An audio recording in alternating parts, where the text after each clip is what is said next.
안녕하십니까 태권도 가족 여러분. 저는 2023년 항저우 아시안게임 재선발 관련해서 지난 제2차 대한태권도협회 이사회의 조건부 의결을 보고 도저히 묵과하고 침묵할 수 없어서 제가 직접 영상을 준비하게 되었습니다. 대한태권도협회 이사회의 전체적인 진행을 보면서 워딩 하나하나가 궤변과 무지한 논리로 태권도인들을 기만하는 것을 보면서 한탄스럽다는 말 외에는 다 새로운 단어가 떠오르지 않았습니다.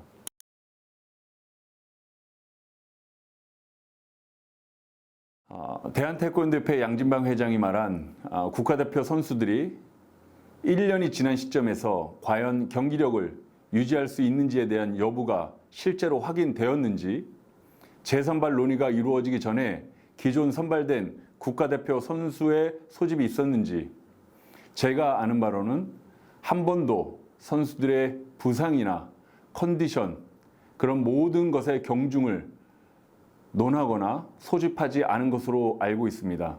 이것은 대한태권도협회 회장의 독선과 아집으로 결정한 내용이라고 볼 수밖에 없습니다.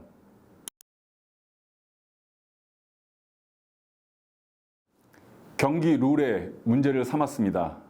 현재 아시안게임에 선발된 선수들 거의 모든 선수가 3전 2선승제에 이미 적응된 선수들입니다.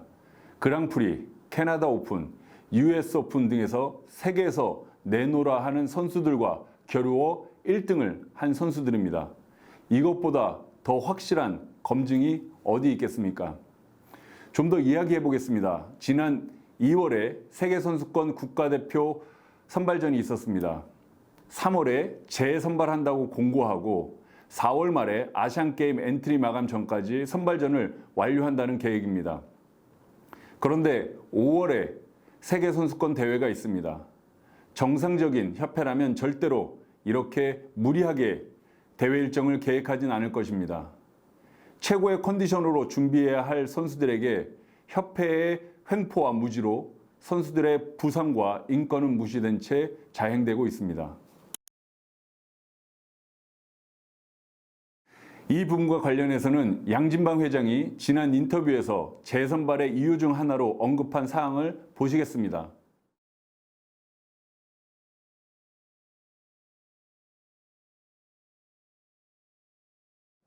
양진방 회장께서 이야기한 연령 제한이 1살 정도 더 늘어났습니다.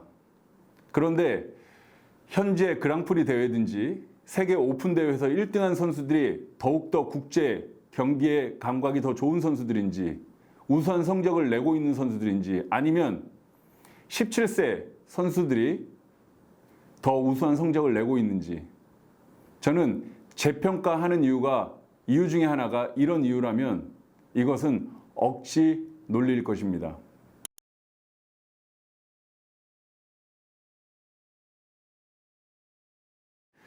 자기들이라는 표현 자체가 선수들에 대한 존중과 배려가 전혀 없고 마치 타인을 이야기하는 듯한 냉소적인 어투라고 생각합니다. 가처분이 인용될 가능성이 거의 없지만 오늘 이 자리에서 논한다라고 언급한 부분 역시 배려가 전혀 없습니다. 가처분 서류를 작성하는 선수와 그 부모의 심정을 전혀 헤아리지 않았고, 이를 공식 석상에서 언급한다는 것은 양진방 회장이 선수들을 태권도 가족으로 생각하지 않는다라는 생각을 들었고, 이번 재선발 결과 과정이 그 결과물이라고 생각합니다. 양진방 회장이 이사회에서 보여준 발언은 여러 부분에서 잘못되었다는 점을 우리는 목도할 수 있습니다. 단순히 본인의 주관을 관철시키기 위해서 잘못된 사실에 근거해서 이사회를 주관한 행동은 고쳐야 마땅할 것이라고 저는 생각합니다. 정치를 30년 이상 한 당 대표도 발언에 신중을 기해 워딩 하나하나 틀리지 않도록 여러 번 신중하게 그리고 주의 깊게 원고를 준비하는데, 선수의 미래를 결정지을 중요한 이사회 자리에서 양진방 회장의 이사회 진행 사항을 보면서 원고 없이 실수를 계속 반복하는 것을 볼 수 있었습니다.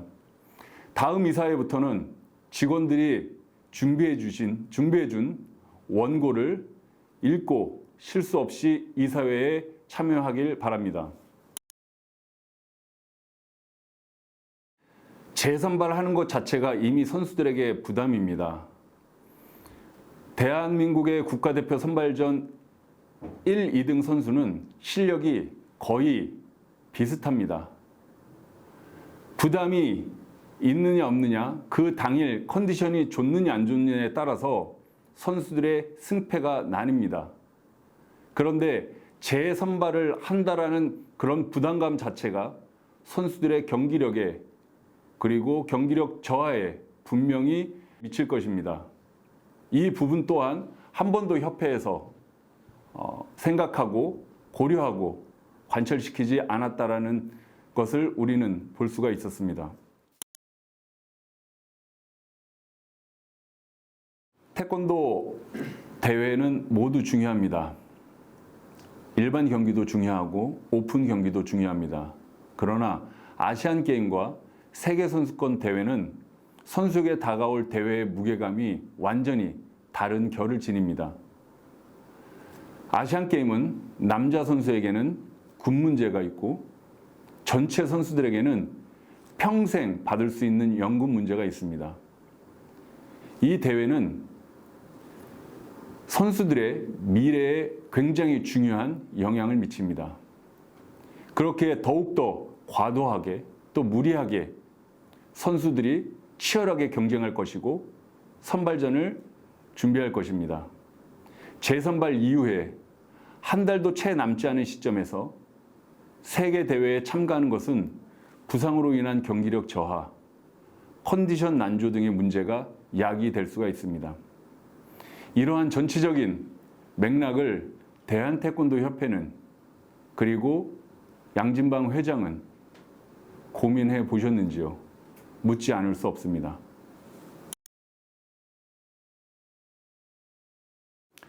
이사회에서 여러 번 국제 경쟁력을 언급하면서 재선발하는 것이 타당하다는 근거로 내세우는데 이 시점에서 우리는 놓치고 있는 것이 무엇인가 한 번 더 생각해 봐야 할 때라고 생각합니다. 국제대회에서 좋은 성적을 거두는 것도 중요하지만 협회에서 이미 선발된 국가대표 선수를 보호하는 것도 의무 중에 하나라고 생각합니다. 애초에 이러한 논란을 만든 것 자체가 이미 문제라고 생각합니다.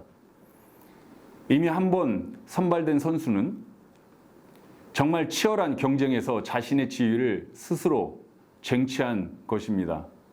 이 노력을 협회가 국익이라는 그럴싸한 명분을 앞세워서 뺏는 선례를 만든다면 앞으로도 언제든 이 선례를 근거로 빈번히 재선발이 있을 수 있으며 이는 국가대표 선수로서 지위를 오히려 떨어뜨리지 않나 생각해 봅니다. 저는 국가대표로 선발된 선수가 좋은 성적을 낼 수 있도록 보호해야 하는 것이 협회 존재의 이유라고 생각합니다. 대한민국 정부는 국민의 세금으로 운영이 됩니다. 그래서 대한민국 정부는 국민들을 위해서 복지 그리고 국민들의 생명과 안전을 위해서 노력하고 고민하고 있습니다. 그런데 대한태권도협회를 비롯한 태권도 제도권에 계신 모든 분들은 지금 일선 도장에서 열심히 아이들을 가리키는 태권도 관장 그리고 태권도 사범, 태권도 지도자들을 위해서 어떠한 노력을 하고 계신지요? 그들을 위해서 무엇을 준비하고 계시며 어떠한 복지를, 어떠한 권리를 준비하고 계신지 여쭤보고 싶습니다. 일선 도장에서 데이케어라는 비참한 소리를 들어가면서 태권도 도장 관장님들과 사범님들 그리고 태권도 지도자들은 태권도 협회에게 세금을 내고 있습니다. 그 세금으로 어떻게 무엇을 진행되고 있는지 그리고 활용되고 있는지 묻지 않을 수 없습니다. 이상입니다.